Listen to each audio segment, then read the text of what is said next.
Good evening. This is Quandra Gaines, and we're on Political Cipher with Q. Would like to thank all of my guests, Mr. Gaskins, Miss Ellis, Mr. O'Neill, and Mr. Branch for joining me this week. We're going to talk about how legislation has a real effect on businesses. And we're going to talk about some other things, homelessness, maybe perhaps local government and some state government. So I would like each member of the panel to introduce yourself and we can proceed after that. I can start. I'm Joe Gaskins. I'm the co-chair of the Maryland Business Clergy and also the president of the Prince George County Contractors and Business Association. And I have a consultant business that's been operating um, I've actually been in business since 1989. So I've been around for quite a bit. Well, welcome. Thank you. Hi, I'll go next. I'm Lisa Ellis. I'm owner of Ellis Industries, a small certified minority firm located in Charles County, but initially opened in Prince George's. The products and services that I provide are I conduct research and provide advice and advocacy on a wide range of issues, specifically social, political, and economic issues, in hopes of influencing policymakers and stakeholders to make change in our communities. I am a board member of the Maryland Business Clergy, as well as other advocacy groups within the state. But I will stick with right now, for the purpose of today's program, support and represent the Maryland Business Clergy. My name is Earl O'Neill, and I'm a community activist, and I'm past president of South County Economic Development. I'm a board member of the Business Clergy Maryland Business Partnership. I'm also active in the high school, Friendly High School, which is concessions and stuff. I mean, my kids have graduated since '08, but I'm still active in there. I'm also a member of CPAC, which is Juvenile Conversion Program. But I'm also I volunteer in the community active, so I can talk the way I can talk. So when people talk stuff theoretically about stuff and they ain't in the community, I can say that's whatever stuff. You know what I mean? And what I'm saying is I'm active in all politics in my community because I feel that if you're not active and you're not supporting people who is putting an agenda together, you need to shut up. If you're not out there, you know what I mean? That's what I feel. And as you know, and I'm out, like I said, I'm out there. But go ahead. All right. I'm Bruce Branch. I'm Executive Director of Maryland Business and Clergy Partnership. I'm President of Branch Communications. We write grants. We do help minority businesses get established. Two-time candidate. I'm like Mr. O'Neill. We work together on many issues. I am a community activist, a two-time candidate for Prince George's County Council. But more importantly, that I'm a person who's always had a heart for the disenfranchised and the least of these. Where you at? I don't see you, man. What you ain't got you can't see you or something? What's the deal? It's showing it on. It says you're in the show. I don't know. They say everyone we can see you, but we can't see you, bro. I don't know why. Maybe I'll switch on computers here. Okay. Did you turn your camera on? Yeah, it said it was on. No, we see just audio. Hold on, we got all right, Mr. Haney. Yeah, Mr. Haney. Hey, good evening. Thank you very much for having me, Quandra, and hello to everyone. And definitely heard Mr. O'Neill, because I absolutely agree with you. You're not willing to put skin in the game, put work in, and you can't stay on the sidelines and punch holes in anything. And you know, I'm a hotelier by profession.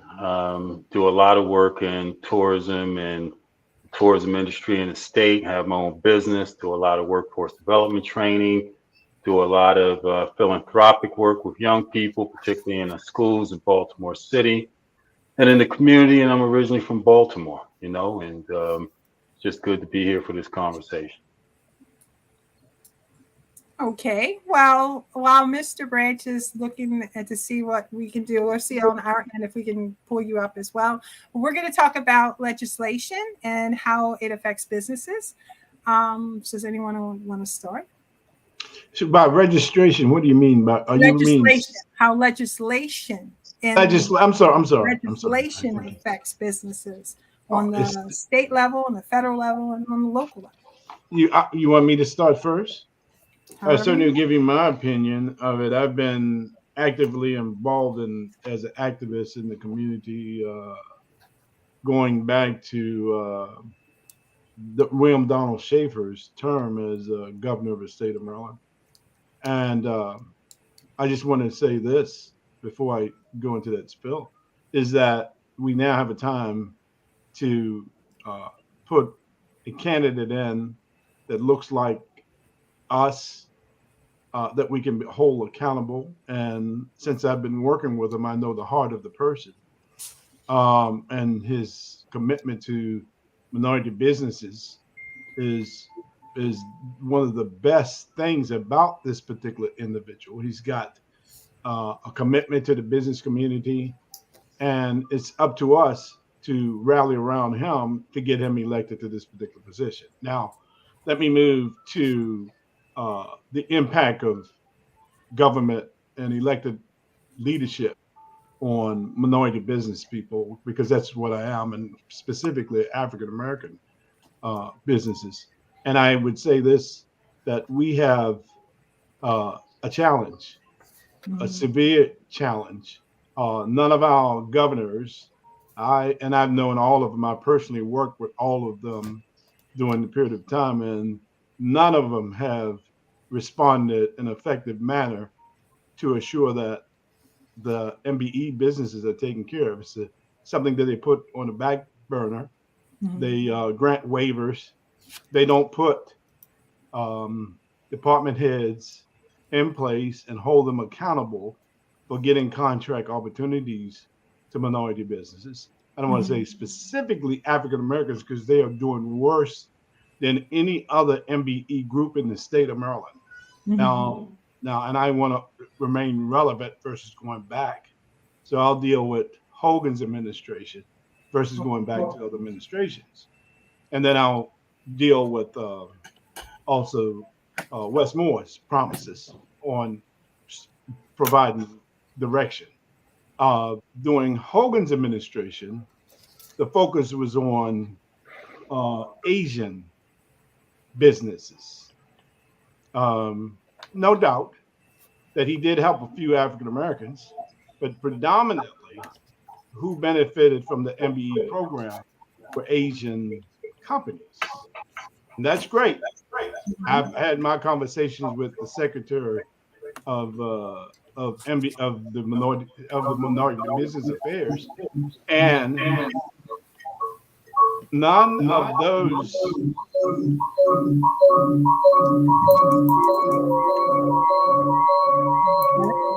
Bruce, that's you. That's you, Bruce. You don't even mess up all the sound and stuff. Yeah, he's got it. Bruce, cut your sound. It looks like he's muted, but it's still static. He's got two open. Yeah, he's got two devices open. Oh, that's what that is. Okay, let me keep going. So and the way the governors must hold their department heads and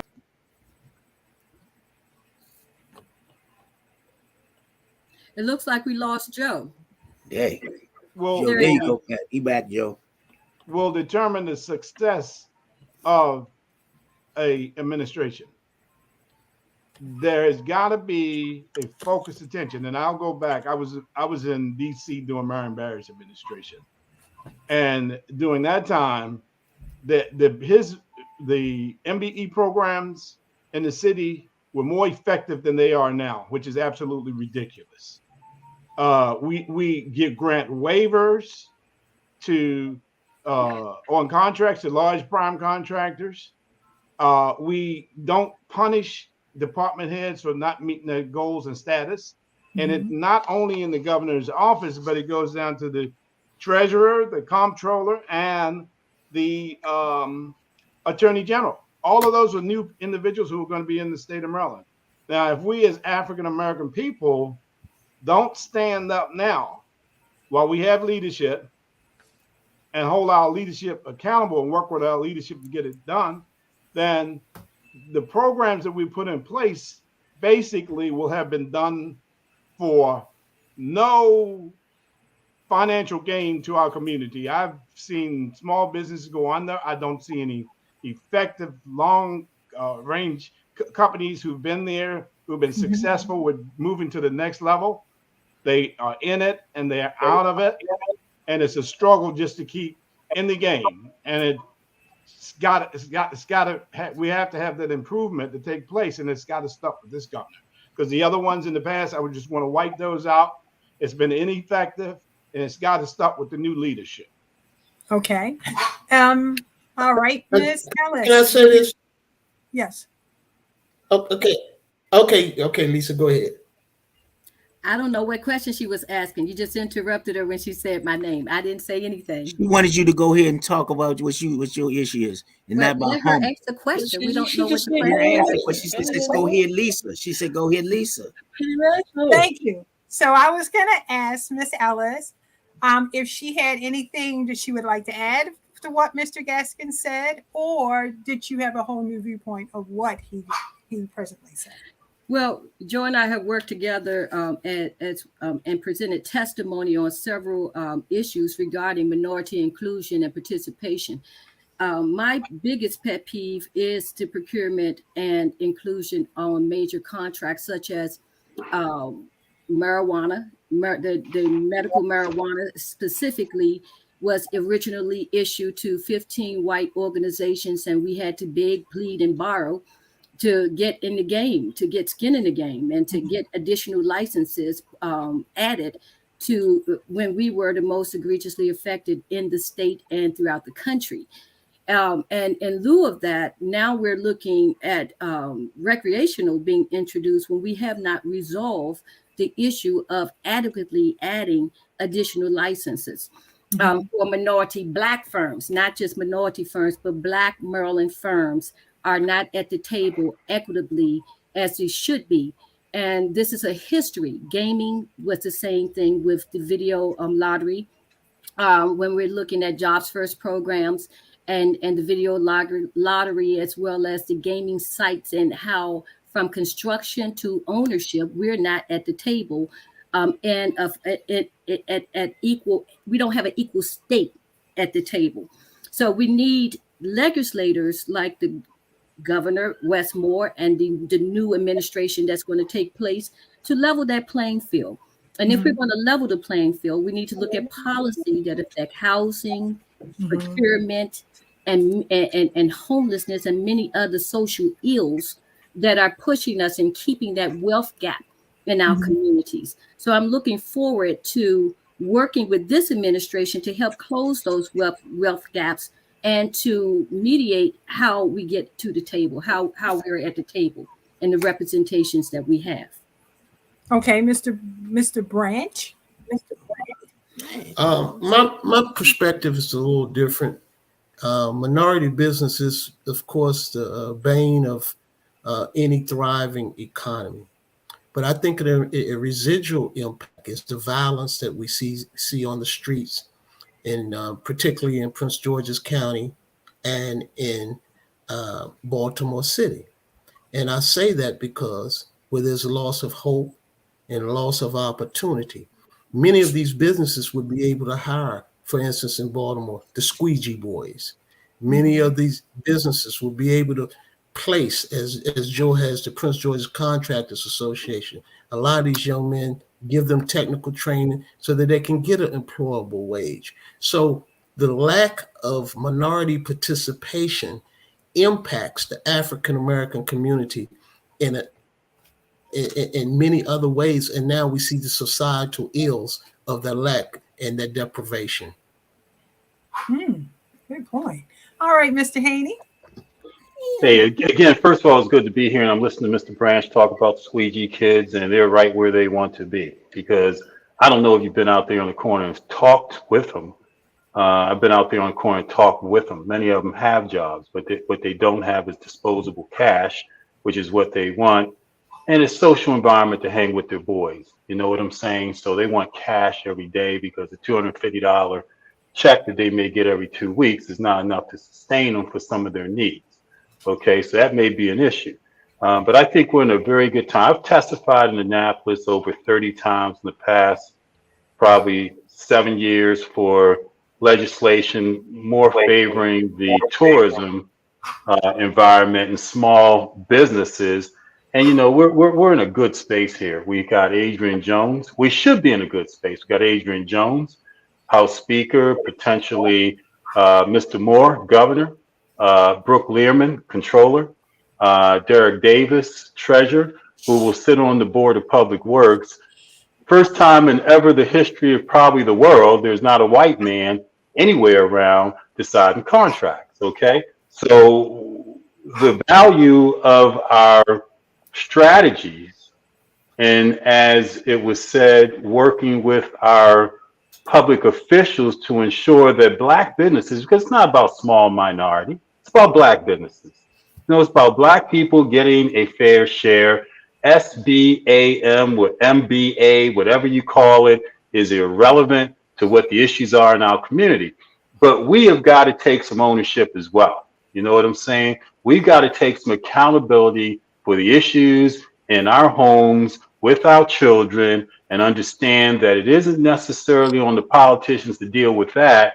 It's on us grandparents and us parents to ensure that our home is in order, our kids are going to school, et cetera, and let the politicians, because as someone said earlier, us holding them accountable, do what it is that we need them to do, ensuring that we get the resources that we need. So I think we've got to make sure that we're measured and we compartmentalize who's responsible for what in terms of what's happening. I'm not going to ask the police and the mayor if my child's out there running reckless, selling dope, to deal with my child when I'm not. Why would they deal with it and I don't want to deal with it? I don't understand that. What happened? Are you finished, Mr. Haney? No, but I am. Okay. Mr. O'Neill. Hey. See, I see my thing is this, like Joe said, I'm a product of DC. I went to Frostburg State. My senior year, I interned for John Wilson, the Wilson Building, you know, when Marion was at large. Let me bring it up to date. Lisa, Joe, Bruce. My thing is, once if we get West to do everything we want him to do and send the money to Baltimore City in Prince George's County, we got to make sure the user-friendly Negroes who's running those places make sure that minority business get the money. We, the four of us, fought MGM, where MGM basically told a lot of minority business who was dump truck drivers, where they was getting 125 a load, and they put it always down to 65 a load. To and then when the black, and they can correct me if I'm right, that said, well, they can't do it, so they got a company out of Virginia who hire Hispanics to do the 65. We had black politicians. See, I ain't going to the state. We had Negroes said best effort, and made, if they didn't go by the issues, by they didn't hold by the rules that were set, they made the fine so low that me and you could pay it. You know what I mean? MGM in just in this setting right here made $70 million in April only when Negroes started making money out of that, it was when they put the carpet in there. That was a 2 point some billion-dollar business. So when the boy got electrocuted just touching the handle, everybody was upset. Well, what the deal was, black politicians, I ain't talking about Hogan, O'Malley, it gave MGM a green light on whatever they want. We got to make sure the whole Negro politicians, once they get the money from West back to the counties, Baltimore City or whatever, that they hold them accountable, are using the money to make sure that we are uplifting our community, whether it's in education, contracts, or whatever. Just like the school system. I told Wes, and Joe know this, I told Wes, I said, Wes, you can get in there and be governor, but you give them $1 billion and it comes back down to the county or the city, who's going to make sure that they're accountable for that money? You know what I mean? They just this last week, the woman, we got 900 teachers short in Prince George's County. They told some of them administrators to go to the classrooms who's making 120, 130. They looked at her like she was crazy. See, we gotta, we can't blame white folks for all our problems. We got Negroes, user-friendly Negroes, who just want to make sure it's going right. There's Negroes in key positions. It's just like I told Joe know this. I told Mel Franklin years ago, I say, MGM was supposed to be like our Atlanta airport when Maynard Jackson was mayor of Atlanta. Negroes supposed to be millionaires and have contracts. He said, well, that ain't the same thing. And they're trying to do it again with developers. Negroes is controlling shit. Excuse me. No, go ahead. This is the show. And what I'm saying is we can't just keep on. I mean, I think Wes going to be all right, but we got to make sure Wes scolds some of his supporters to make sure that they're accountable once he gives them the money, whether it's the mayor of Baltimore, the county exec, or the people around him, to make sure that they are doing stuff as it relates to helping black businesses and black folks. That's what my thing is. You know what I mean? We, like I say, I got a saying, whether it's schools, education, some stuff we can't blame on white folks. You know what I mean? We got to take it. That shit up. We in positions to make the critical position to make sure stuff is running right. You know what I mean? That's my thing. Can I ask Mr. O'Neill a question? Mm-hmm. Hey, Mr. O'Neill, and I lived in D.C. as well. I lived in Trinidad. I knew Marion Barry. I ran a hotel up in Georgetown, and Marion Barry bucked the odds because he, regardless of, I call them stakeholders, I call them, all these politicians, be it Brandon Scott or that Bowser over there in D.C. now that, along with Fenty and Williams, allowed D.C. to be turned over and sold. Right, to the white folks. Right. Okay. All of them have these special interests because that's where their money comes. And as we understand how to fund our politicians, and Wes has a lot of special interest money. Joe knows how the game is run. So Brandon Scott over here, is it really his office? Or is it the office of those that put him in office? And as much as he wants to do for us and give us, he can't because, as the world turns, we don't really own the real estate. We don't really own the financial institutions. Marion Barry didn't give a darn, and he took care of a lot of black people. But then D.C. was 80% black when he was mayor as well. So you had to go through him to get to anything. And D.C. is run differently in terms of how its politics goes than a Baltimore City does. But like you said, the school act here, where we had a 21st century plan in Baltimore, the Baltimore City school budget, the Baltimore City budget are political slush funds, money that are given out for favors of those that have supported those candidates, black people. You call them Negroes, I call them black people, right? Because we still have to own them regardless of what they do and where they are. They had to pay that back. And we're just hoping that we have put West in a position. That's why it's important that we have PACs and we donate to political candidates, be it Stacey Abrams in Atlanta or Val Demings in Florida. We have to support our own candidates, man, so that we're putting them in office with money that looks black, and they don't have to go to these special interests, man. And that's what we don't realize a lot. And I you're think we right. You're realize right, it, but Michael. You're right, Michael. I'm sorry, And let me hear from Lisa. Look, what were you going to say, Lisa? that's one of the reasons that I push procurement and ownership. If we're not inclusive and fighting to get into these multi-billion-dollar industries, we cannot finance and support our own. And when I say our own, I'm not just talking about people that look like us, but individuals that actually will carry out an agenda that's for the people, by the people, and not sidestep the process. That has been our fight to make sure that legislation and the individuals that we elect will deliver on those promises to help us to get there. We can't support Amen.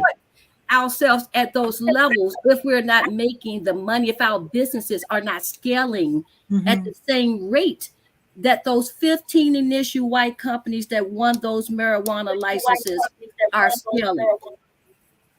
You're absolutely right, Lisa. You're absolutely right. And because they had the wherewithal, the financial power, I was talking with someone earlier today, significantly, because if right was right, the millions of kids that we locked up for selling nickel bags, when they started doing marijuana deals, they would have set up some stores in Sandtown and in Southeast DC that these black kids could run, that they locked up, and all of a sudden it becomes legal, and we can't even get a license because we don't have the sustainability and the viability of the money to pay off to be in a position to get those licenses.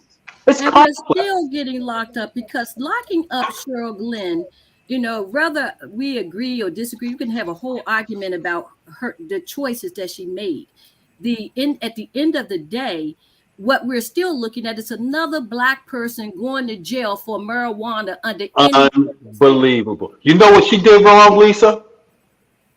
She didn't go on the front page and tell them, you need to give me $1 million, put it in right. You pay me $1 million and I'm going to vote for it. Say it publicly and then take the $1 million and do something. You don't got to hide and go for 16,000. You're going to go for $1 million or $2 and say you're going to give some back to little black kids and let them build their own store in the neighborhoods.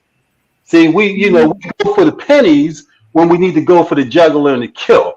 Now, I agree, because at no point should we have allowed for it to be on a referendum without knowing what the constitutional laws are to protect and support our rights that would secure us being at the table. Yet we continuously allow our elected officials that we trust to do the right thing to say, well, this is going to be for our education fund. This is going to support an inclusionary goal of 29%. And then after the bill is passed and presented before the public, it comes back as unconstitutional. That's some BS. And literally, because you're legislators, we are in a position to change that. We do not have to accept that this is a law when we are lawmakers, when they're lawmakers. So I'm trusting that the brilliancy of Wes Moore and the new elected officials, especially the Attorney General, Anthony Brown, will bring forth policy legislations that are enforceable, that can help change this dynamic. Yep. But what I'm saying is just like James Clyburn's brother was the chief motor of running Marion's for minority contractors. And I remember he told me at a meeting one day, he said, much of what Marion did in pushing black businesses, it wasn't a law. He had pushed them and persuaded developers and stuff to go with his program before they realized it was even a law. I'm saying is that Wes will have to make sure that he has some black folks who are on the local level who and I have a saying, Miss Gaines, user-friendly Negroes, and that means that Negroes who are scared to offend white folks. If we get more black folks, it's saying we're gonna push this no matter what's happening. And what I'm saying is because the money will come, because I'm from the labor movement. I work for ASME, which is basically public employees. And we got to say, we don't want politicians to love us. We want them to respect us. And what I'm saying is, when once West get elected, and Joe and us, we talked about this yesterday, we have to go to West and say, this West, we need you to do this. We just can't assume that he's going to do this. We have to bring him, because if you assume people, they say, well, they never came to me with this. You know what I mean? And so we have to basically, go where we have to make sure that it's a new day in the state of Maryland. That's all I'm saying. I got a question for Joe Gaskins, if it's okay, because I know Mr. Gaskins is deep into politics, and I'm listening to Mr. O'Neill, and I know that we talked about the Board of Public Works, that before anything gets spent, they got to sign off on it, and that's going to show the tenacity of our power if we have it with a Derek Davis and a Westmore. Those are 2 votes right there, right? But Mr. Gaskins, my question to you is, who really is Brooke Learman when you talk about family dynamics? Well, Brooke's going to have to prove who she is. That, right? But Brooke's father, Terry Learman, her father was a former chief of staff for Steny Hoyer. And he's a political insider. He's been a political insider all of his life. Is he one of the most powerful men in this state? Yes, absolutely. No. Yes, he is. He is one of the most powerful men in the state of Maryland. He influence. Yeah, and that's the reason why Brooke is there. Yes. In that position is not because of Brooke being there. If Brooke was running a race as a different white female, she would not have won if Terry. That's my opinion. She would not have won if Terry was not her father. But I guess we use whatever we have to use. But the bottom line is she's there. We have to hold her accountable too as well. But I would say this: you have, as you said, we have two African Americans there. Well, I'm counting all of them getting there. With the 2 of them, the treasurer and the governor, if we only got those 2 votes on the Board of Public Works, we would control billions of dollars in the state, because at any board meeting, a 2 vote could stop any contract from moving forward. And we've never had any governor, any lieutenant governor who act on behalf of the governor, any treasurer, nor any comptroller to stop a contract because it didn't include black folk in the contract. Interesting. So That's real. We've never had a situation where we've never had a white person or a white man on that board. And so my only point is that, does Brooke become the central point of power for the power, and they begin to use and leverage her, in a manner? Because at the end of the day, Joe, maybe you agree, maybe you don't agree, maybe Bruce, you agree, or Earl, you don't agree, that, white people feel as though, regardless of who's in office, the real deal when it comes down to real estate and resources and money, that they hold all the cards, be it in Maryland or any other place, and they're going to figure out a way to deal with that. And what does it look like? What's the strategy that Wes and Derek have to employ in order to ensure that there's a modulum of fairness? And what is fairness? What does fairness look like? More than what we've been getting? Or 50-50 split now that we got them, or we get 25% instead of 22% that we've had the past couple of years? What does it look like? We can look at Brooke, but we also got to look at Derek. You just assumed that Derek, boy, you took the words out of my mouth. I couldn't wait to say, with all due respect, Mr. Haynes. With all due respect, Mr. Haynes. With all due respect, because I don't like to get into names or whatever. I'll get But it a name. let's call a spade a spade. Okay. If you look at Mr. Davis's track record, Nice. he has not been an effective advocate for minority business. There you go. Right. Okay. He has not been an effective person for the rights of African Americans. Right. However, he looks the part. Let me give you a real quick synopsis of what I mean.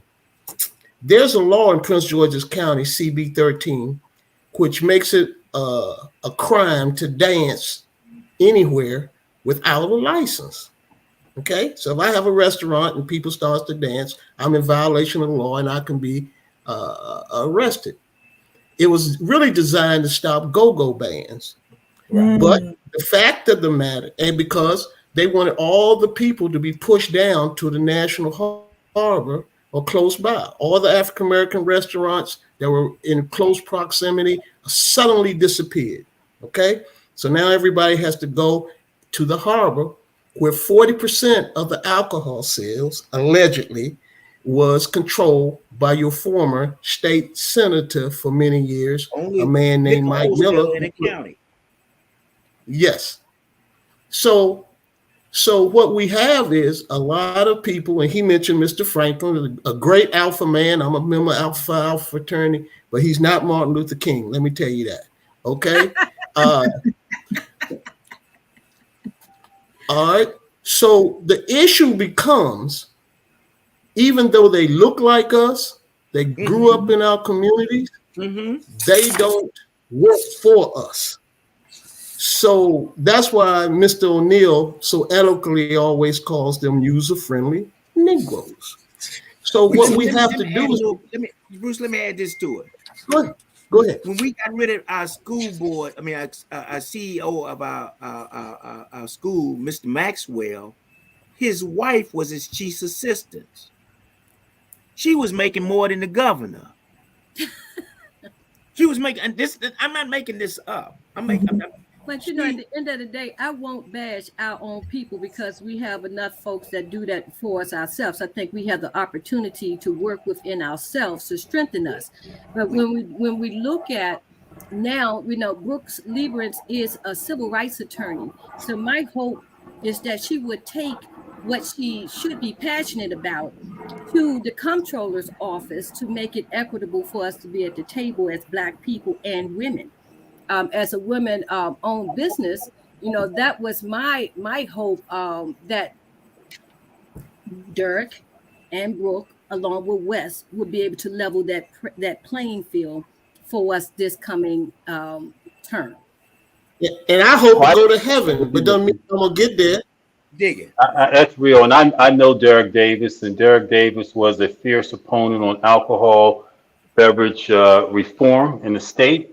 You know, he gave the current controller, Peter Franchot, a hard time in terms of them trying to change some of the alcoholic beverage laws. And, you know, he also would have been backed by the Republican Party in becoming speaker if necessary. So we know that there's some opportunity with that brother. But let's hope that the pressure of what our asks are as a people, you know, as a collaboration, we have to figure out what collaboration looks like in Prince George's County, that has the second worst performing school in the state, and Baltimore City, that has the worst performing school in the state. Dorchester County has the third worst performing school in the state. What's in common? You know, so is that part of our ask as a collaborative group of Black people, where we finally come together, man? And as I mentioned earlier, compartmentalize what is our ask for their responsibility, and what is it that we have to do, that we have to be accountable for, which is our neighborhoods and our young people, man, you know?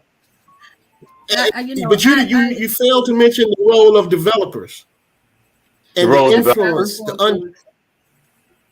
developers and the undue influence that they have, at least in Prince George's County, that they have on politics in Prince George's County. And it's gotten so egregious that right now there's a bill. Planning.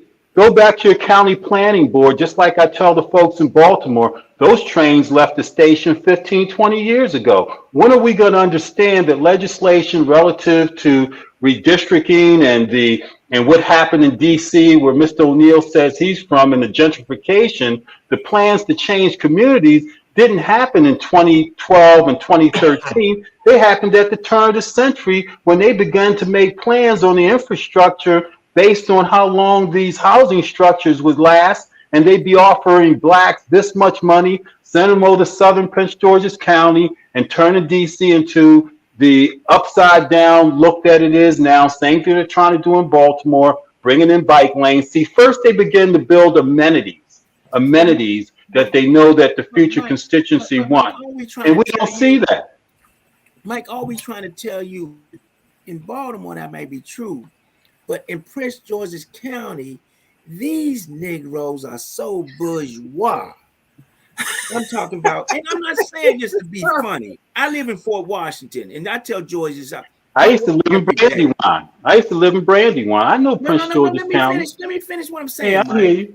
These Negroes, I mean, I can walk down the street tomorrow morning. I see 4 or 5 four-door Porsches, 3 or 4, 2 or 3 Maseratis. These niggas is happy. I didn't say it, but they are. But I'm saying they are happy out here. They don't even, we have a turnout of voting at 30%. That's worse than Southeast Washington. These niggas is happy. The main thing is this. What church you go to? Ebenezer, First Baptist of Glen Arden? They don't care. Only reason they like the county exec, because she can dress. Ooh, she got plaits and stuff. I'm not saying this to be funny. These Negroes is that we the richest county. Not no more. NAACP, we got on meeting got 500 members of the NAACP. What I'm trying to tell you, we have to make these people black again. You know what I mean? I mean, who puts these people in office? I mean, you guys got Tony Music. The president, the former Senate president. That was my point that I was making. The developers put them in office. Right. You know, they put out place, but we know that it's not just in Prince George's County and Baltimore that we get less than 30% voter turnout. You know, what's our strategy around 30%? You know, I'm listening to Mr. Gaskins a few months ago. He understands that, you know, you have to work with what you got. You know, but if we're not investing in our politicians. I'm trying to tell you, Mike. Let me run this past you, Mike. Let me tell you about this race just went past. Peter Francho wanted his running mate was my council person. You mean Jay Walker's wife? Yeah, she's my council person. She got elected 2 years ago. We can't even. I told him, Peter. I said, Peter, I can't get this woman to answer the phone to pick up trash. Her kids went to private school. She hired half her family members and her staff. I say, how you gonna tell me she's competent to be a lieutenant governor? He looked at me like I'm a zip damn fool. You know what I mean? What I'm saying is, and I'm not saying this, people, and Joe keeping quiet, but he, you know, I'm Joe's. Say he let me go off. But what I'm saying is, the deal is, I'm saying I know these Negroes out here. Okay. You know what I mean? And the deal is we can talk about Brooke. Brooke will be better for us, and I hate to say this, than Derek Davidson now. You know what I mean? And what I'm saying is, even when you're talking about Anthony Brown, the only reason Anthony Brown ran for Attorney General, he don't like to be with people. He didn't like to campaign every 2 years. I mean, I'm not trying to be funny with y'all. I'm giving you the straight up stuff. You know what I mean? He ain't gonna do nothing. This Negro, when he lost as governor, he didn't even want to go to the black churches over here. I live in Fort Washington. I ain't never seen him over here. And they said the same thing about him in Baltimore. That's why he lost, because he didn't feel as though he needed to come to Baltimore. The place y'all got? What's that place? The big church over there, Mount Carmel or whatever it is. You're talking about there's a lot of big churches over here. I'm talking about where Cummings had his funeral at. New Psalmist. New Psalmist.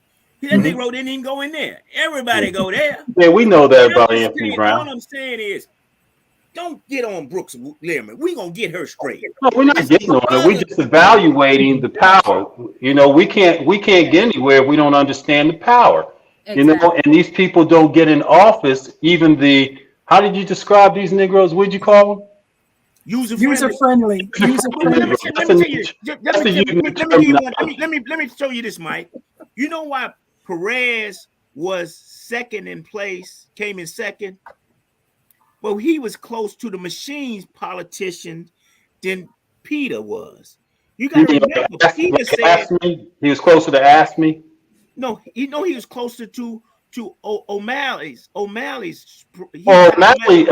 y'all owned O'Malley. You talked about Ask Me and these labor movements. No, I didn't say that. I didn't say Ask Me. I didn't say I'm in the labor movement. Just because I'm in the labor movement. I thought you mentioned Ask Me. Didn't you mention Ask Me? Mike, not listening, Mike. What I'm trying to I'm listening to you very closely, which is why I can ask you a question. Let me finish, though. I said. I did let you finish. I let you finish 2 points. I didn't interject. I'm talking about the O'Malley Miller machine. The closest thing, they didn't like Peter. They didn't like West. The closest way was Tom Perez because he was labor secretary under O'Malley. So he was the closest thing to the machine. You know what I mean? Hoyer, he endorsed West. But what I'm saying is they didn't have nobody to go to. They didn't have that was the closest person. And Perez came in second. It surprised a lot of people. They thought Peter was going to win the whole thing. You know what I mean? But he came in third. He came in third. And all I'm telling you is that it's a new sheriff in town. You know what I mean? Who's that? It's Westmore. In that regard, I thought you meant Westmore. Let me finish. Westmore, just like all you Negroes who love that Obama. Did you just classify me? No, I'm just finish, Mike. No. I'm listening. No, I'm just saying. Let me finish. I'm gonna let you talk. I'm just saying. After he do his 8 years. You keep saying you just like a typical DC guy. You a typical DC guy. Y'all know everything and don't let anybody else talk. You know, Mr. Branch, what do you have to say? No, go ahead. I am enjoying this.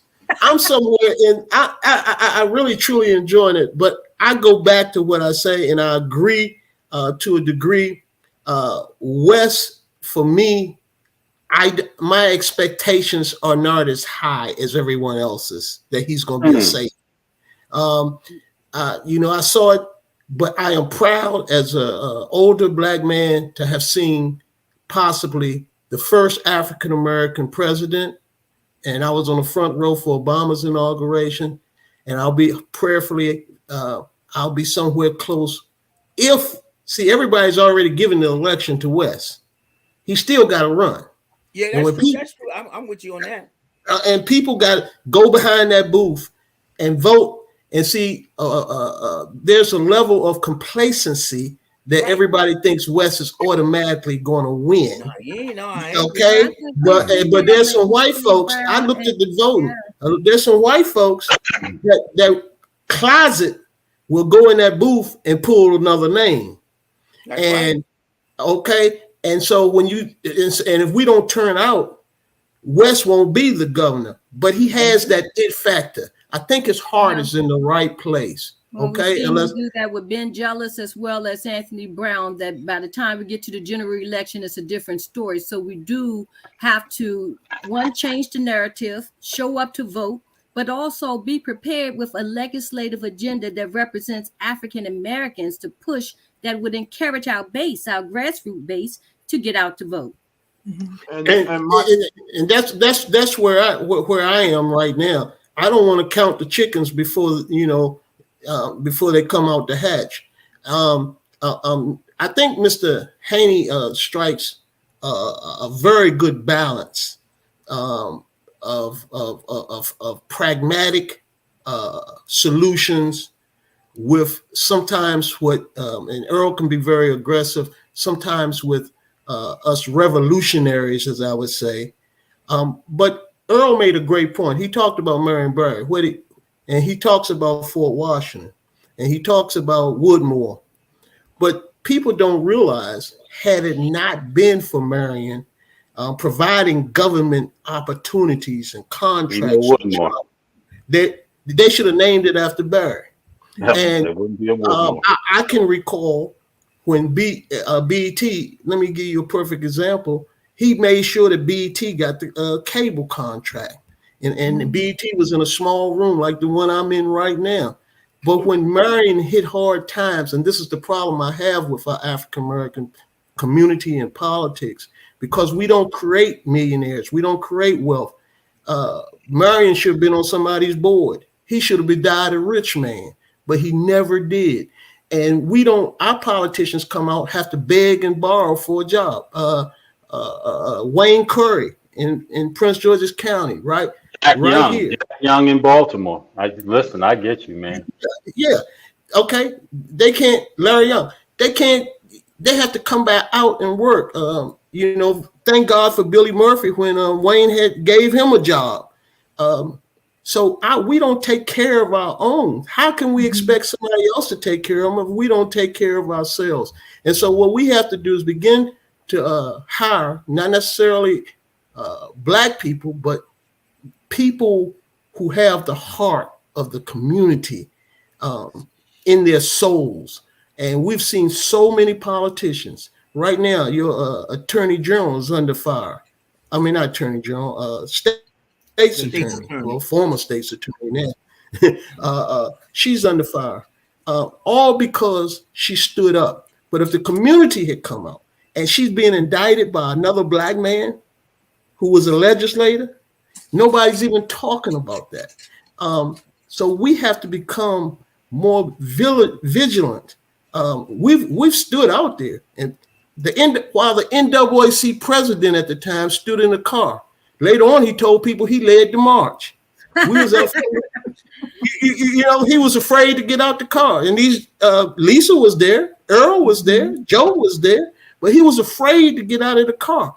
And they had hooked it up. The Senate president hooked it up, said, "Who wants to be the first one to be arrested?" And he came and looked at me. I said, No, we ain't out here to be arrested. We make a statement. And these same people allowed the Taney statue to stay up there. We were the ones who helped bring it down. MGM, people say, "Man, we so happy that y'all doing that," when we sued them, but nobody wanted their names to be used. Nobody wanted to stand up. So as a result, the people like us, Joe can tell this story better than I. There was two females owned company. Can't remember what they did. They were listed on a contract, Mr. Haney, and they came to us for help, and they lost their house. One of them has died now, and we went up to see some of the people that you're talking about at the county council, and they all sat there and they listened and said, "Man, this is outrageous, and we're gonna do something about it." And as we were leaving the meeting, they pulled them in the side door. I'm not exaggerating. Joe can tell you. And they said, "Get rid of them. They're troublemakers." And they never got their contract. And they lost everything that they had. And the saddest part is those people had grew up with the legislator, and them, that told them to do that. She's in the legislature now. And so these are the kinds of things that we have to deal with when it comes to our elected officials. And that's my spiel for today. Okay, so I have a question, because we're going to wind up going over, but I have a question. What can constituents in the different jurisdictions do to help businesses, Black businesses, and what can Black businesses do to help grassroots organizations help educate our constituents how to vote? Because I think sometimes I don't think they know how. Some of them are automatically thinking that somebody else is going to do it for them and they don't understand that It's not just the primaries, it's not just the general election, it's that midterm election that also plays a part. So what can we do collaboratively to work together to make that happen? Because like you said, our anticipation is that Wes Moore will be our next governor, but if people don't go out to vote, somebody else can go in that position. So I would suggest that we continue to push for inclusionary practices on procurements, because if we can make money, then we can advocate, we can get airtime on social media, TV, etc., because we don't have a broader voice to communicate that. okay. The average person will reach a certain demographics, but the average person that when you're looking at from a political aspect, they're not engaged. And because they're not engaged, they're busy working, trying to meet everyday expenses, living costs, etc. So if we can increase and grow our businesses, our Black businesses, and scale, then we'll be able to communicate, put more manpower in the streets and in the media, that we'll be able to touch a greater audience that would raise the awareness of what's going on and how to become more active and more engaged, especially when we're looking at issues concerning developers, that increase of rental rates that's pushing individuals into homelessness. And I mean, this is across the board, across the state. So we need to drill down to what are the tangible things that we can do immediately to help eradicate this issue. Okay, Mr. Gaskins. Lisa, just to piggyback real quick, a lot of people don't even know who Wes Moore is, and I know that sounds crazy, but there are a lot of people in the African American community don't even know who he is. Now, today, on my street, that are neighbors, never heard of him, and I think that's a sad indictment of where we are as a people. But why do you think that is? I mean, literally, I ran a statewide election for governor. And when I look at, I didn't know who Wes Moore was, and I am engaged. And I had to learn and research and get additional information primarily on my own. You know, I want to know what are the barriers. He's a media person. He has a background, wrote books and some more, yet it did not trickle down into the community that made him more visible. Now, he won by a large margin, so there's a lot of people that do know him, Bruce, that and his marketing campaign has resonated. However, you know, that is an issue, and an issue that I think we need to discuss a little bit further on how do we drill down to help educate and motivate everyday people to let them understand that this is equally as important to them as it is to us as activists and business owners. Okay. I watch people in Baltimore. Okay. Let Mr. And Gaskins in this talk, community. Bruce, you talk too much. I just want to say who your councilperson is. Did Earl say somebody talk too much? Yeah, I shut up. Let Joe talk. No, what I was saying is that there's two things on this approach. It's the campaign's way of doing business. I'm constantly in contact with Wes Moore's campaign at least 2 or 3 or 4 times a day. And the dynamic with the campaign is that you've got a young campaign, and it's now merging with the state, and they were never a part of each other until 30 less than 45 days ago, and they got to come together and make all this happen by November. That's the challenge. I talked to the campaign manager today, and I said, well, look, during the election, November, you are not going to have the senators or the delegates nor the council members campaigning because they've won the election. They're not going to put anybody at the polls. So what's your plan of action at that particular point? How do you engage them? So if we go silent on this, what you're saying is absolutely true. It's how we've had two Republican governors to manage to win in the state of Maryland. If we go to sleep on this and we don't wake up the population to be there in November, what we are talking about is something that could be a moot point.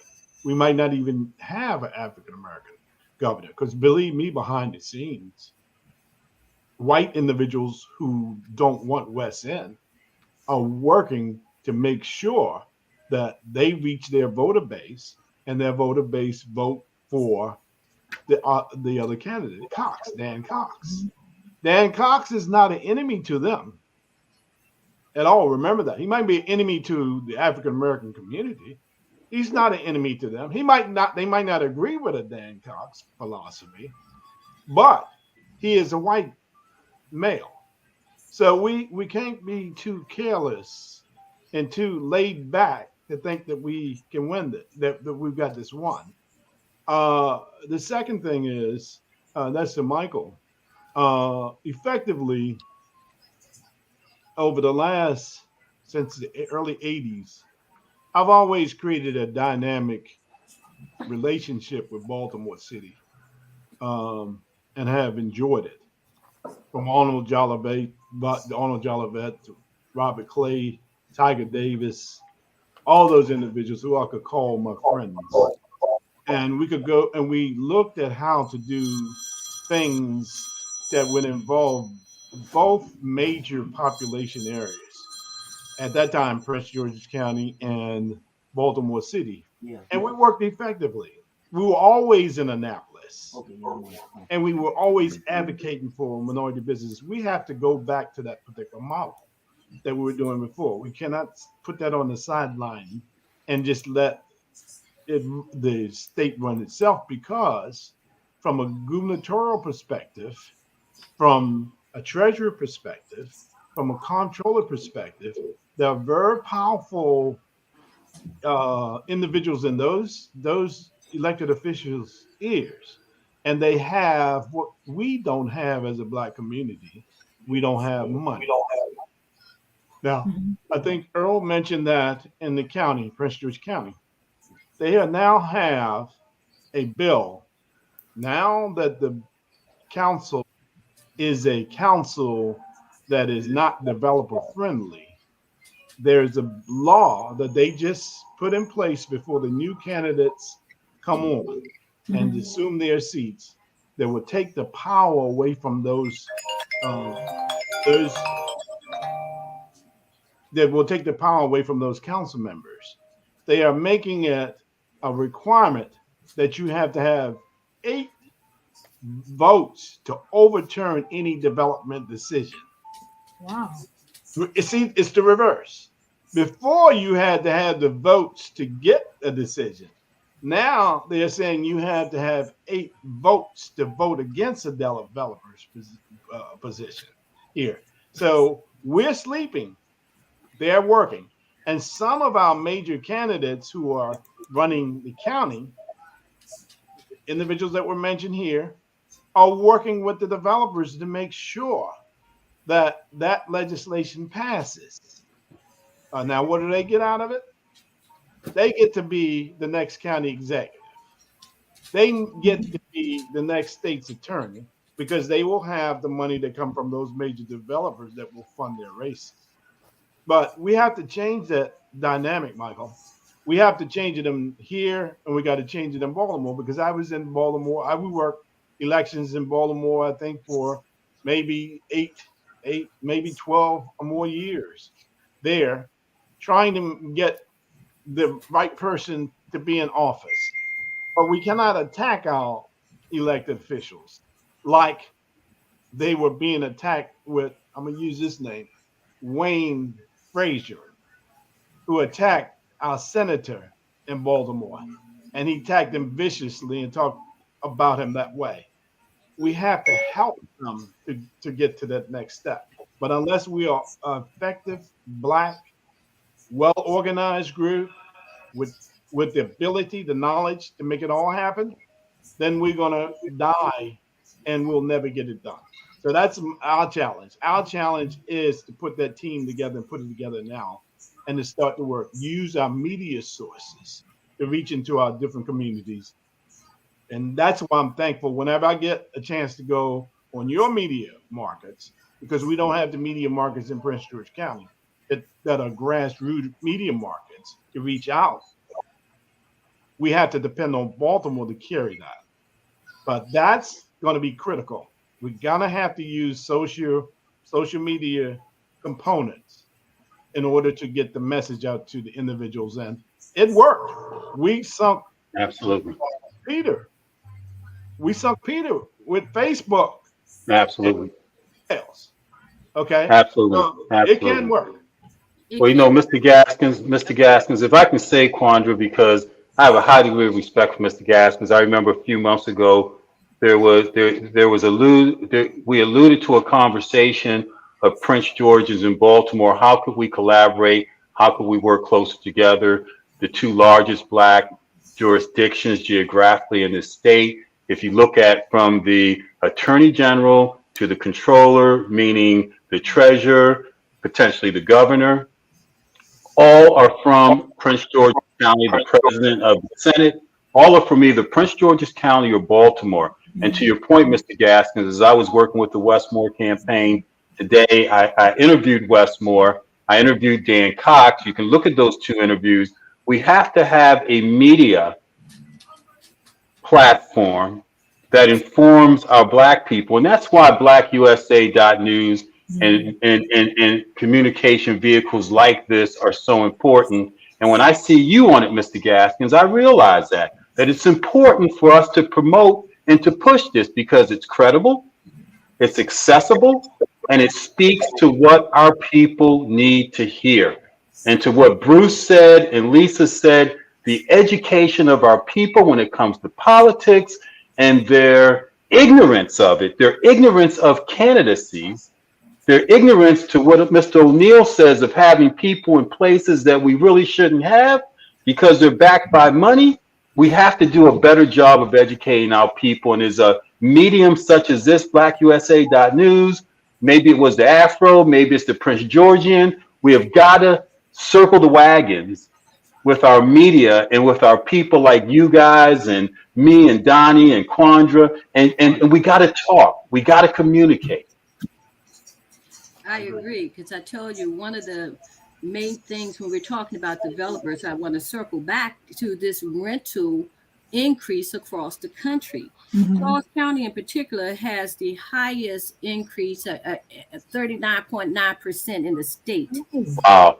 Yes, 39.9% in the state. And when Wow. we drill down to why rents have tripled in Charles County by itself, when you have Montgomery County that has housing laws, rent rate laws, and what is that area? Tacoma Park, Prince George's and Charles County and the state itself have no rental control laws on the book.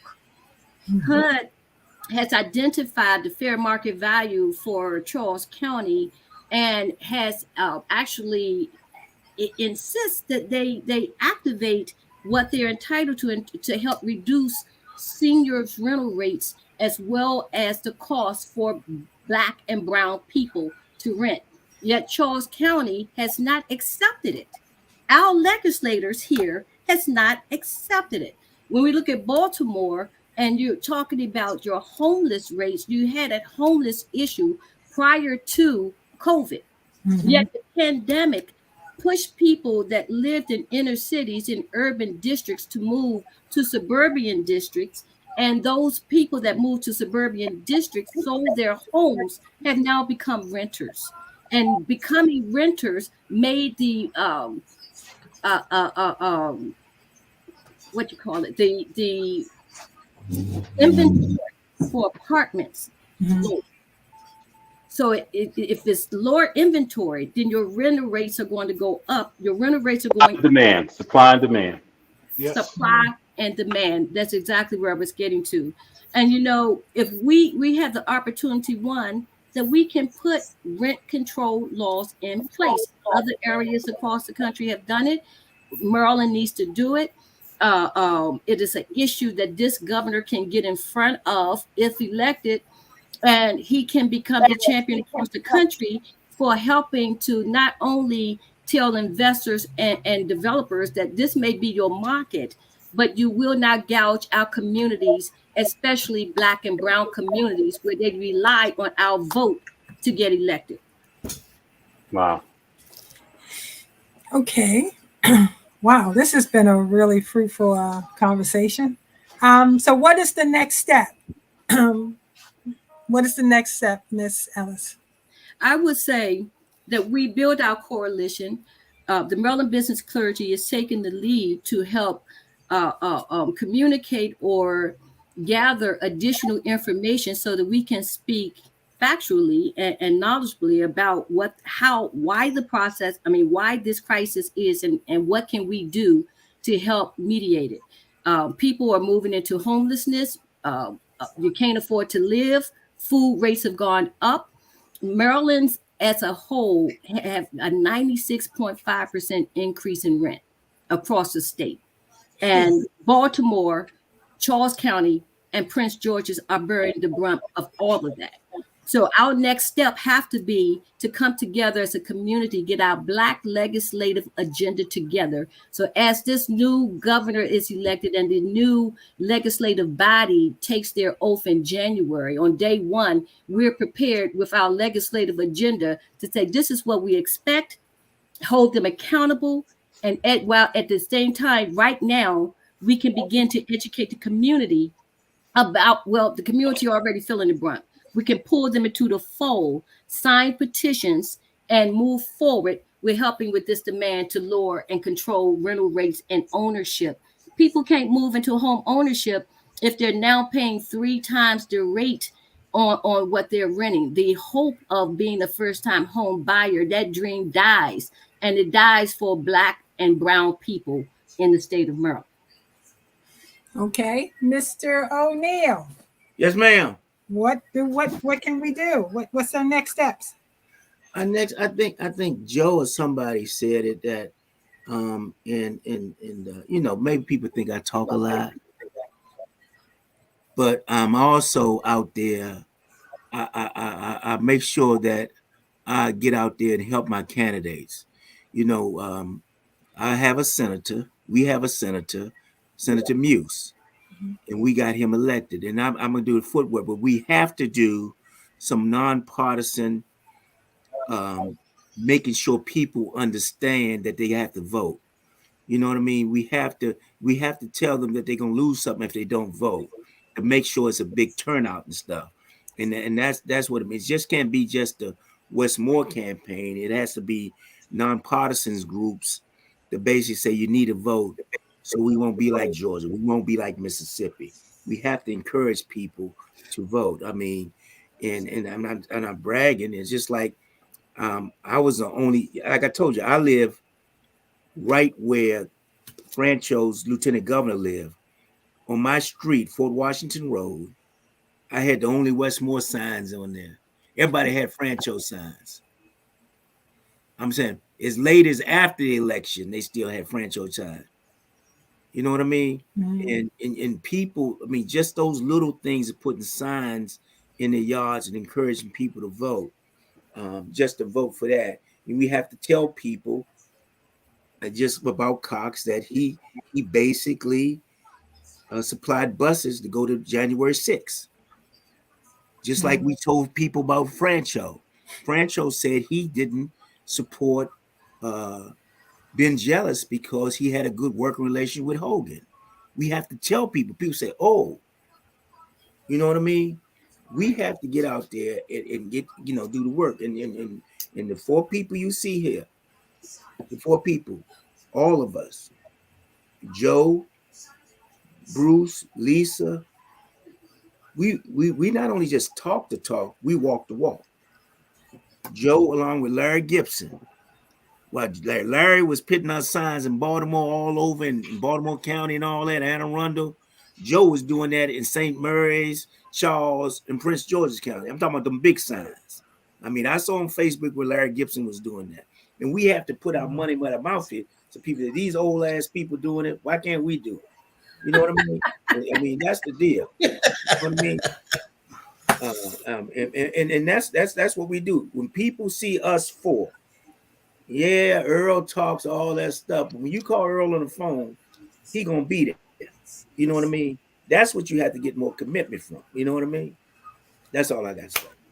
All right, Mr. And Brand. yeah, Mike. I'm from DC. I'm from Southeast, and I do. And matter of fact, at 8 o'clock each night, I knew he was coming back. period, I read a book. And y'all are interrupting I with knew he that. was coming back. You know, that's right. Yeah, I'm from DC. I We coming do back. know more, and what we don't know ain't worth knowing. Now, I'm gonna have a cup of coffee with you. I'm gonna buy lunch, man.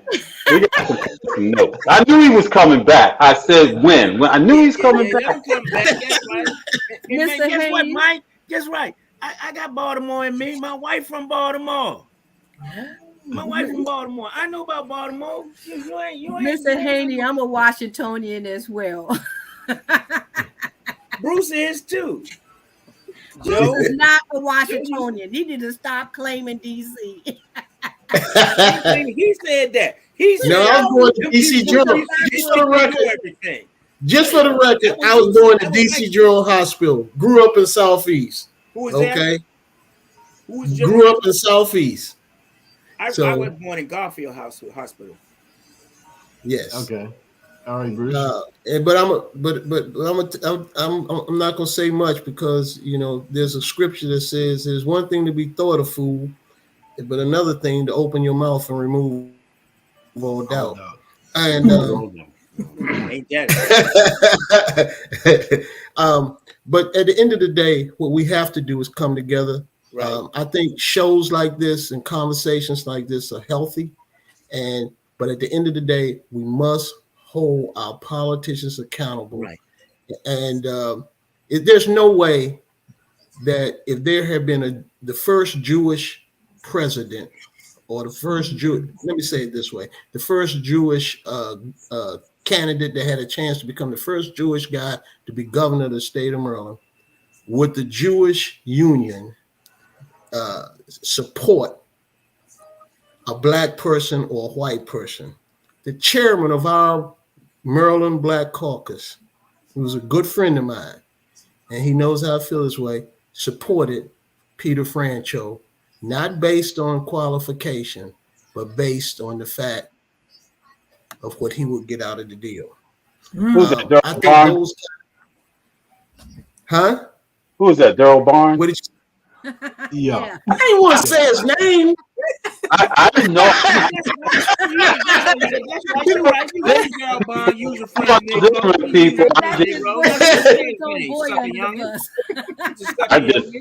My apologies. He's a good friend. Yeah. But he's out there now.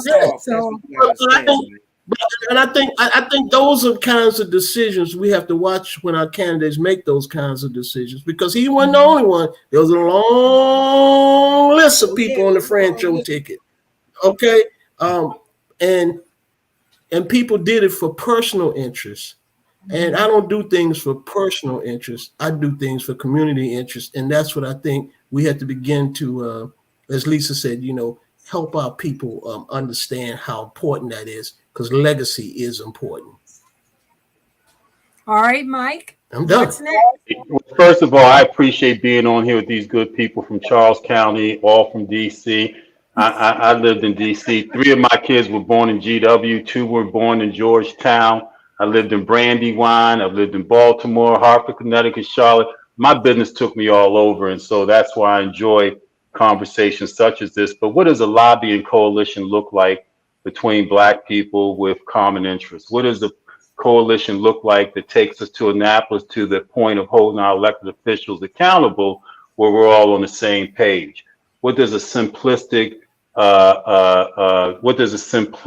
ask look like? That we talk about education, we talk about fair housing, we talk about economic development opportunity, where you 4, as Earl, as you said, you 4, and I started counting 1, 2, I guess I'm not included in that. But I'm gonna say, but it's okay. It's all good. It's all good, right? So where does that coalition come in play, where we're all on the same page as a people, and we go and hold our people accountable in Annapolis for marijuana legislation, fair housing, economic development, et cetera, et cetera. Between Baltimore and DC, with the top 6 in this state in power from either of those 2 jurisdictions, how can we 5 or 6 get together and be the foundation for making something like that happen? That's what we need. All And right. I invite you guys to go to 60 Minutes in Black America. Not only did I interview Wes Moore for an hour and a half, great interview with him back in June, I also interviewed Dan Cox. Guess what was the most popular view on 60 Minutes in Black America? It was a Dan Cox interview, an hour and 17 minutes. I was astounded at how many people went and watched him. And we need to look at, I'm not going to say our enemy, we need to look at our opposition and understand what their strategy and what they're saying. But I invite you to go look at it and listen to what he's saying and why a Pastor Wright, who's African American, or Kim Klasick, who's African American, because someone said everyone that looks like us may not necessarily be on our agenda, why they came out in support of him, why he was in Sandtown, a very heavily populated Black jurisdiction in Baltimore, speaking with the people, you know. And to your point, that undecided adds up. Does that knock Wes out? Let's pray it doesn't. Let's pray that we all come together, be it Darryl Barnes or whoever, get behind, educate our people, and encourage them to get out and vote, because Mr. Gaskins says something compelling. Now that Wes doesn't necessarily have the political relationships of those that have won their election to help him at the polling locations to ensure people vote for him, how are we going to help him offset that? That's a compelling question. Very compelling. Thanks, Quandra, so much for having me on this. You're welcome, Mr. Gaskins. Okay, I will say this, because all these individuals claim to be born in D.C. or. I didn't. Not you, Michael. But I'll tell you this, that my birthplace is Westmoreland County, so that you know what Westmoreland County represents to the state of Maryland. It was the first state. It was the first state to elect the first president. Well, it was the state where the first president of the United States was born. George Washington was born in Westmoreland County, about 15 miles from my home down there. Virginia. Yeah, and we have always had a vibrant African American population. There still do today, of individuals who were free blacks, Native American blacks, extreme mixture of very progressive people who have been in politics and who have been business people. But the way they successfully did, and the way we did successfully, we worked together as a group of people. No matter what, we were a tight, bonding community. We have to recreate that bond, and we have to do it. The bond between Prince George's and Baltimore City and Charles. Amen. Amen. Well, okay, so all right, so what can be the next step if I was to join into this coalition with each one of you? I could be a venue for you to communicate. We would love it, Quandra. We would love that. We already accept the invitation. We're not even gonna let you access. We've accepted. So thank you so much for inviting me, but I would like the next step to be offline, a scheduled meeting that we can come back and drill down on this approach to the issues that we talked about today. So I'm very serious about how we move into January with a legislative agenda that we need to push as a coalition, united, and show up with numbers, and not, in the past, it just primarily had been Joe and I, or Joe, out the Maryland business clergy, just showing up at the local level, Annapolis, raising hell all by ourselves, and individuals looked at us as the angry Black people in the room. But we were angry Black people that presented suggestions and recommendations for change. We did not just show up arguing and making noise, but we showed up with a plan and a strategy that could possibly benefit us as a community and as residents and taxpayers in the state of Maryland. That's what I would look forward to our next step to be, to talk about, to work on, to come together, to put this together. Okay. Yeah, So I'd love to see. I'd love to see just each of us bring maybe one or two people with a principle over personalities approach.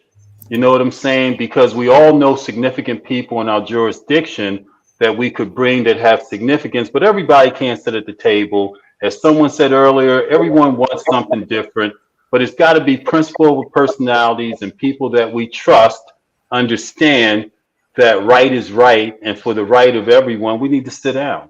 So I'd love to see us, each of us five that may make 10, bring someone to a table that we feel could be of help and value and understand principle over people's conversation that we could have offline. I'd love to see that. And Ms. I Gaines, agree. We'll do it. this is recorded so we can send it to some people. Of course. Okay, I'm just asking. I don't know. So how do we get a copy? That's what I'm saying. I would like to see the 60 Minutes in Black America. How do you have a I'll give you that. website? You can actually go on blackusanews.com and you can pull all of our shows. And Lisa, I'll get you. I think I have your email address. I think Quandra copied us all. Yep. And so I'll forward you the link. And on blackusa.news YouTube channel, you can pull up past interviews and get a share. But I'll make sure I send you Westmore and Dan Cox. And as I mentioned, we're talking with the Westmore people now about doing another one. Because one thing, as you mentioned, these are recorded, Mr. O'Neill. You're right. So they hold politicians account. Don't you remember when you said this on June 15th about education? And it's important for us to have that as documentation in our archive. That's important because one of the success of unseating 2 judges in Prince George's in 2018, we successfully put 2 Black women for the first time ever, unseated 2 judges. I won't name them, but we do know. We do know the powerful lobbyists. However, yeah, I will, because I held the panel that's and I swing with a hammer. I don't mind saying that. But Bruce Bariano had the audacity to send out a letter to business owners and Black people in particular, saying if you want to do business in in Annapolis, that you need to vote for my son and push my son. I'd be damned. And literally airing and hosting and educating the public on just that, how they ran, what type of judges they were, how they ruled across the bench. Education is power. Yes, and we can take your recording and push your recordings and continue to push it and continue to talk about it, because my inbox was just filled. I can imagine. Just didn't know, but that was part of the success that we've had, and using the social media platform and platforms like this to unseat those 2 individuals that should have never been appointed as judges. Amen. Well, it has been a pleasure. Great job, Quandra. Great job. Show. Yeah. This is my second show for the Political Cipher. So, Mr. Gaskins, I will be getting with you and Mike and Miss Ellis and Mr. Branch and Mr. O'Neill. You remind me of my uncle. I'm telling you, you do. The uncle at the barbecue. Yes. They don't want no barbecue. They want to talk all that philosophical bull stuff. I'm telling you like real, baby. With this man. Stuff, I'm talking about some I can't wait to see this man. We got to I am definitely going to use the user-friendly Negroes. I am definitely going to That's right, user-friendly Negroes. Scared to offend white folks. That's what they is. I made that up. That's right.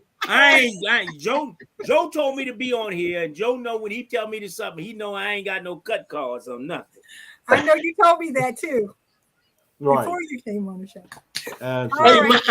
Mr. Haney, you'll get a kick out of this. One thing about Mr. O'Neill, we was at the polls working, and the county exec came down there and was standing with Francho. He chased her away from Francho and told him, "Get over there with Westmore." County exec. No, see, he got it. Yes. Then what I did, state senator. I went to the state senator. My state senator I said, Obi, you got to tell her she's on the she's on the Peter Francho's tent. You got to tell her. He just sit there. She just sit there. I said, hey, come here. That's Peter Francho. This is our tent over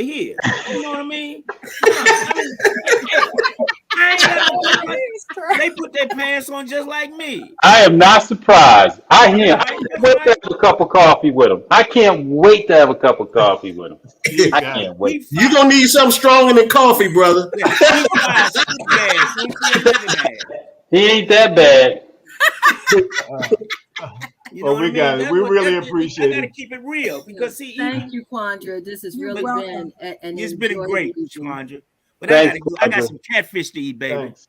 I got some catfish. Well, thank you I'll for talk to y'all joining later us on. for You know what I mean? I'm getting ready to eat Political dinner. I'm Cycle already in with the pump. Q. Enjoy your evening. Okay. Please check us out. We have many shows on Black USA News. Check us out and have a great evening. Thank Thank you you, very much, Quandra. ma'am. I'm All glad right. to be on. Glad you called me.